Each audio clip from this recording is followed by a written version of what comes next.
More details have now come out in regards to Kentucky's potential pursuit of Billy Donovan for their vacant head coaching position. We're going to talk a little bit about that, but I'm also going to talk about why we cannot make Billy Donovan the scapegoat for all the Chicago Bulls issues. We're going to talk about all that. Plus, Zach LaVine and Nikola Vucevic ranking in a concerning list for the Chicago Bulls. And then we're also going to preview the game against the New York Knicks. All that and more right after this. You are now tuned in to Chicago Bulls Central, your number one place for all Chicago Bulls news and content.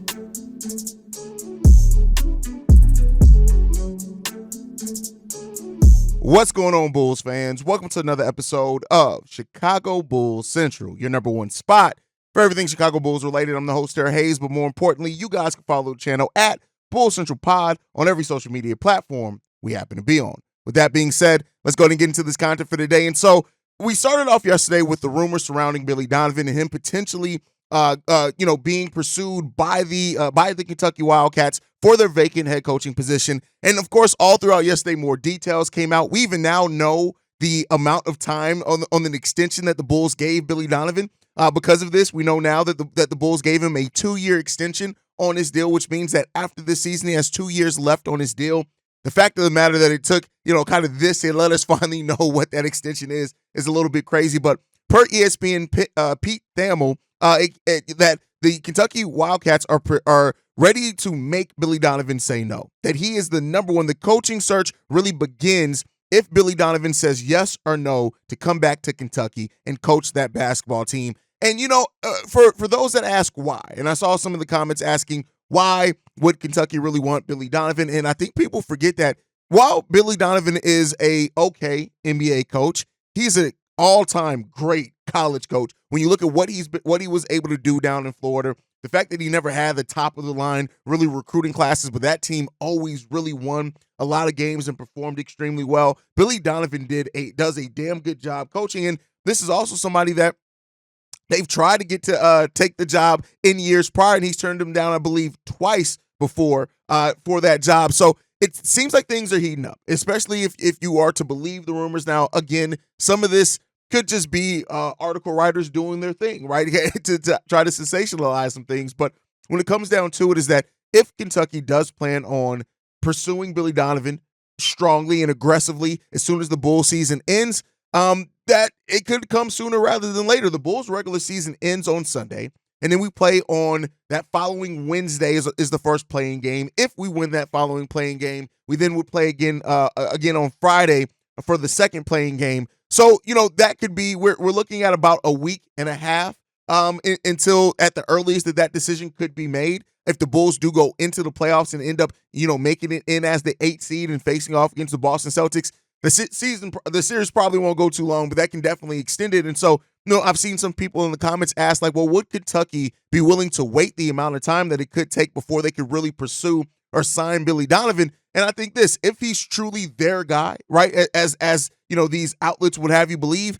there's not going to be any problem of them waiting for Billy Donovan to be available to be able to come and coach that team. And so, that's the thing that you're going to look at it with. When you look at Billy Donovan, his record with Florida, 467 wins, only 186 losses. Again, keep in mind, that was a team that basically always was in the NCAA tournament. Yeah, they had some NIT runs there. Like they recruited very strongly, right? Even though they didn't have kind of the 5-star recruits all the time, but they recruited very kindly. And then over the course of his collegiate coaching career, a record of 502 and 502 wins and 206 losses. That's a 70% win percentage that Billy Donovan has in college. So when you ask yourself, why would a college team have Billy Donovan number one on their list to fill their vacancy? The resume in college speaks for itself.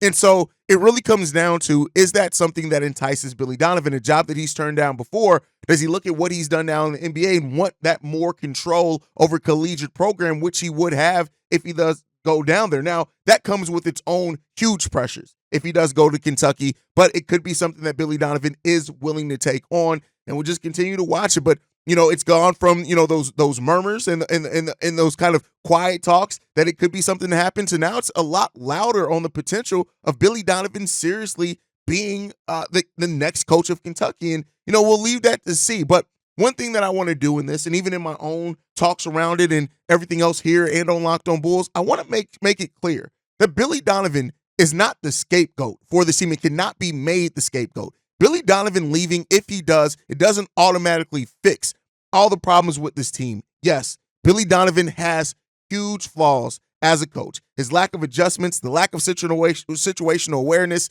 the lack of developing players at times, right? Not using players always to their best strengths, is all things that have hurt Billy Donovan over his coaching tenure here as long as he's been the coach of the Chicago Bulls.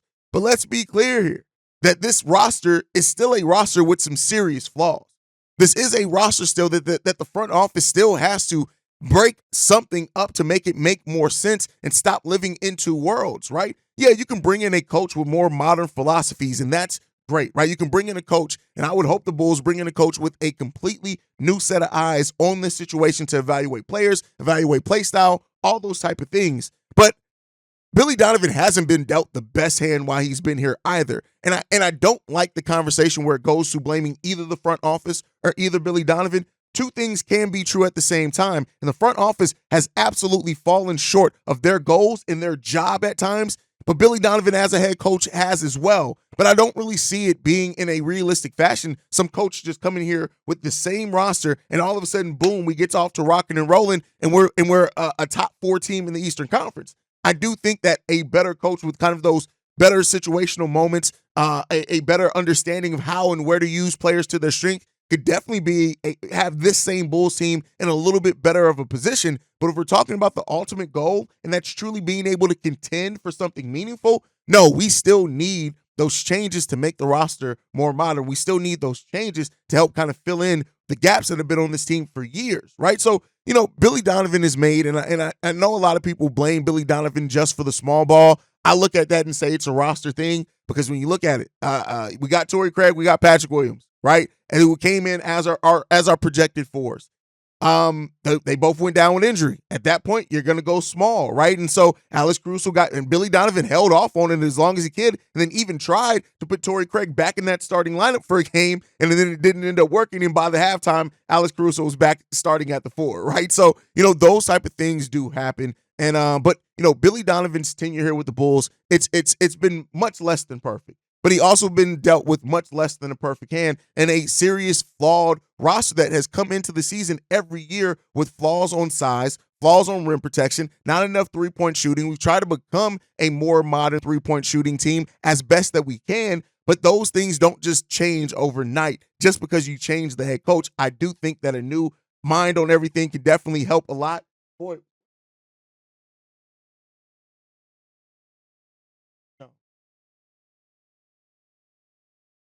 Boy, go on. And I'm leaving that in, by the way, y'all. I'm not editing that out. But so, bringing in a new coach in here, it helps. And I think that ultimately, yeah, the Bulls got things that they need to change with their roster. They have things that they need to adapt, things that they need to grow on, and just fundamental problems with where this roster sits that we absolutely need to change. And that could go a little way, right? I think finding a more mobile big. There are some really bigs in this roster, in this upcoming draft that can help the Bulls if they do decide to go big. But this is still regardless of what happens with Billy Donovan, this is still an offseason where the front office has to get to where, let me not say have to, because there's still, and I keep leaving out, there's still that chance that this front office runs the same roster back, and that brings its own inherent problems when you have a front office that is not going, that you don't trust to really make the necessary and hard changes that need to happen with this roster. The front office is more tied to players than it is right now tied to winning. And that is a problem when you sit at the place where the Chicago Bulls sit at. But let's not make Billy Donovan the only scapegoat in this. Let's not act like Billy Donovan leaving is going to all of a sudden just change the fortune of the Chicago Bulls. You can get somebody in here that has better, that is better at the things that Billy Donovan lacks. You can absolutely do that. And also with the change of Billy Donovan, hopefully that means bringing in new assistants, which we do need some new assistants in here because Mo Cheek still collecting a check from the Chicago Bulls is a little bit questionable. He's been here for so long. So those are things that we definitely need to look at and that we can improve with as well. But it's not just that Billy Donovan leaves and all of a sudden this Chicago Bulls team just becomes this team that is all of a sudden competing and contending in the East with no other changes on here. We got a lot that we need to work on here in Chicago. And again, much like I said yesterday in the live stream, is that it's crazy to think that change always is forced upon the Chicago Bulls to kind of do that. They would not be moving on from Billy Donovan if he doesn't want to take this job. And per Casey Johnson, that the Reinsdorf and the front office won't stop Billy Donovan if he does want to move on and go back to college. And I guess we'll just be waiting here and seeing what ends up coming of this Kentucky and Billy Donovan situation. And let's see. Whatever way it works out, hopefully the Bulls are ready and able to conduct a wide casting search to try to find their next head coach. But moving on to the next topic on today's episode, the Bulls have two players on a concerning list. So Hoops Hype, had a list of the highest paid players to never make an all-NBA team. I saw this on an article from Elias Susher. Shout out to him. But the Bulls have two players listed on this list. We actually have three players that are looked at as career Bulls for a large part of it, the contracts that we gave out on this list. But of players that were the highest paid players to never make an all-NBA team, number 17 on this list was Nikola Vucevic, right? When you look at it over his career, making $174 million over that time. The fact that, he has been a two-time All-Star, but he's never gotten to an all-NBA team. Now, making an all-NBA team isn't, the end-all, be-all when you look at it and how things go. But when it comes down to it, like, Nikola Vucevic has the fact that he's never even sniffed close to making an all-NBA team, just, it kind of highlights that it really does suck that you have two players listed on there. And then, of course, within the top 20, Zach LaVine also sitting in there 2 spots below Nikola Vucevic there at number 19. Zach LaVine, who's made $164 million over his NBA career thus far, even though he's also a two-time All-Star, he's never cracked an all-NBA team either. And keep in mind, he's still signed a $215 million contract, so those career earnings are still going to go up. He's going to be making over $100 million over the next 2-3 seasons, so that's something to look out for as well. But that it just really highlights the fact of just like how important it is to get it right with your big money contracts, right? And Nikola Vucevic, who we know this on the decline, we've seen it. I've even said, that Vooch can still be productive on an NBA team. I think you have to have a very strong defensive structure built around that if you were. And he has to be able to basically do all the things that come to him naturally offensively. But the fact that the Bulls have two players listed on the highest paid players to never make an all-NBA team. And then when you look at it, guess who's right between Nikola Vucevic at number 17 and Zach LaVine at number 19? Oh, Luau Deng there at number 18. So the Bulls have just it's weird. It's weird. Like, and don't get me wrong. Like I said, making an all-NBA team isn't the end-all, be-all on how productive and how much you can help your franchise, right? Because there are some players on here that have never made an all-NBA team that we know do contribute to teams winning hugely on that. So, you can't take away from that. But, just to kind of the top three were Mike Conley, Gordon Hayward at number 2, Drew Holiday at number 3 as well, making $259 million over his career, never making an all-NBA team. Tobias Harris at number 4 as well. And then Chris Middleton rounding that out at number 5 for the top 5 there. But the Bulls having two players that are currently on their roster of the highest paid players to never make an all-NBA team. Not going to front of you, man. That when reading that, it was just like, come on, bro. Like, how often are the Chicago Bulls on the wrong side of history? It happens way too often for my liking. It really sucks that my favorite franchise, the franchise that I ride and die for every single day of my life, we're at 1,039 days in a row of counting of covering the Chicago Bulls. That's where we are as a franchise, man. And so, I think ultimately, like I said, it doesn't make the end-all be-all, right? Of making an all-NBA team. Yes, they made all-star teams. That's good accolades. It's not like they don't have accolades to their names, but it just highlights the point of kind of what I finished last segment on, is that it does not just come down to coaching on getting the Bulls out of where they are right now. It also comes down to, this front office needing to make the right decisions on the right players, on the right contract length. You got to strike where things are good at. And so, and like I said before, if Kobe White and Ayo Dosunmu, if they continue playing the way that they've been playing, which we hope, well, Kobe got to get out this slump, and hopefully next season he's a little bit more consistent and doesn't have these large slumps and things like that. But, you know, their maxes, if they were to get a max contract offer from the Chicago Bulls, isn't going to be that high. It's still going to be very reasonable max in an era where the maxes are going to start getting more and more ridiculous. So, you know, that's just something to say, and something that I just thought was a interesting thing out there. And speaking of Kobe White, by the way, like, I think that it's safe to say that this slump by Kobe, unless Kobe goes absolutely nuclear over these final 4 games, he's probably worked himself out of the most improved player of the year. I think Tyrese Maxey has that locked in at this point. And Kobe's had a really good season, to make no mistake about it. But I think it comes down to the fact that, you know, Kobe, the inconsistencies really did hurt Kobe. Not that Maxey didn't have moments of being inconsistent. He absolutely did. But the inconsistencies from Kobe, something that he came into the season saying that it was one of the things he wanted to work on the most. And, you know, while he's done some great things, you can no way take away from all the development and things that Kobe White has done over the full season. That inconsistency part is still the biggest flaw of Kobe White's game to me. And I really do hope that he's able to kind of get that in gear and be more consistent. And here's what I'll say. I'd rather have Kobe scoring 19 points every single night. And again, that's not going to happen. You're going to have your days where you score 10. You're going to have your games where you're just not hot, you're scoring 9. But I'd rather that than having like the 3 games in a row where you're scoring 25, 30 points, and then 5 games of scoring 10 to 12, right? So being more consistent for Kobe is something that I definitely think. But as the season ends, whenever it ends, in the play-in tournament or whatever, how far we go, I'll have my, you know, reviews and things for each basketball player on the Chicago Bulls, and then talk about kind of the things I would like to see from them next season. And for a couple of those players, it's going to be not being on the roster. Just going to let you know on that. But with that said, we do have 4 games left now on the season. The next of which is against the New York Knicks. Now, this is a team that, you know, we won the last game against the Knicks, and we won that game via playing extremely effectively defensively. And in one game at least, Billy Donovan was able to deal with the adjustments that Tom Thibodeau tried to make. Now, we ended up winning that game by 8 points, right?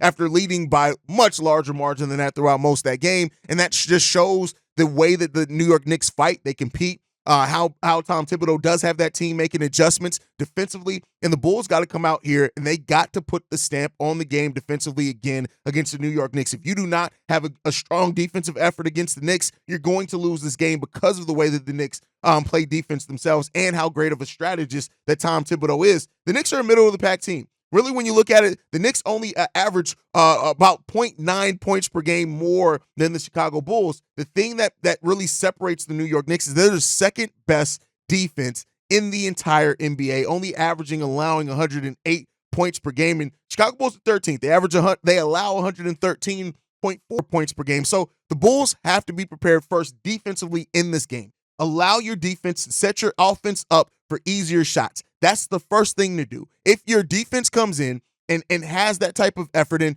Alex Caruso and Ayo Dosunmu both listed as questionable. We saw in last game how missing Alex Caruso is so important to the Bulls' defensive identity and kind of identity overall.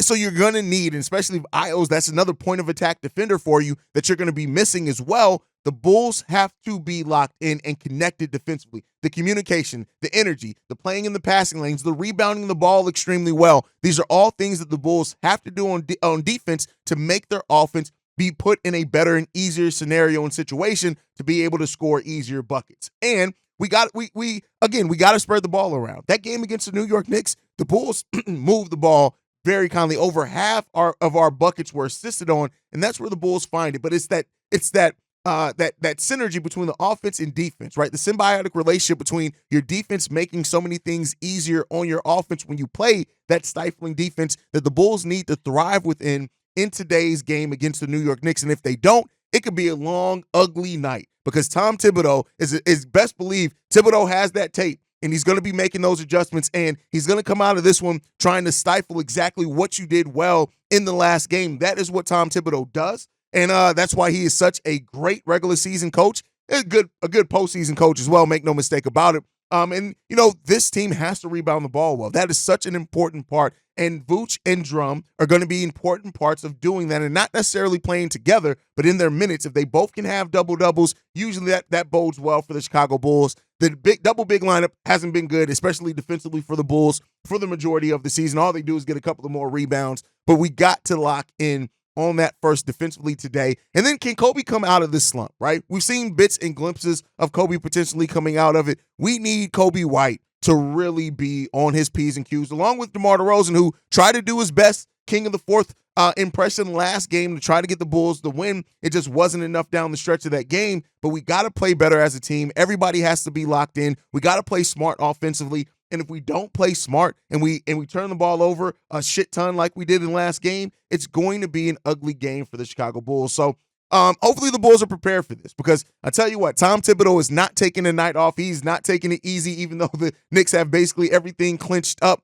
The Eastern Conference play-in race as well. The Bulls are now number-wise. They can't move up to the 8th seed, so they're either going to be the 9th or the 10th seed. We have a 1-game lead over the Atlanta Hawks and the tiebreaker over the Hawks. So we have things on our side for us to be able to finish at that 9th seed and host that play-in game. But this is the last regular season home game for the Chicago Bulls, and hopefully the Bulls perform well for the fans in attendance at the United Center in the final game, especially when you consider how up and down this season has been for the Chicago Bulls. Can the Bulls do it? Will they do it? Is the bigger question. And what Bulls team will show up tonight against this New York Knicks team? Can they push some more of that separation between them and the Hawks?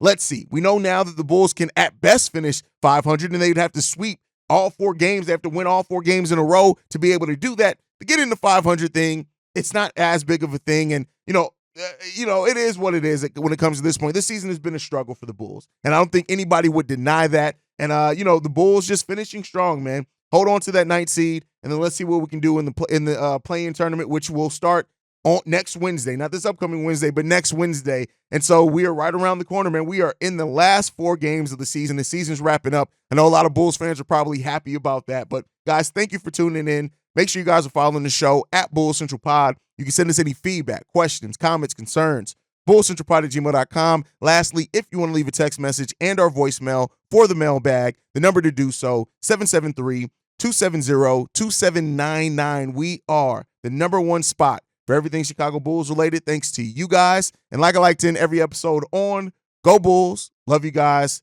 See red if you can, y'all. Peace. This has been a presentation of the Break Media.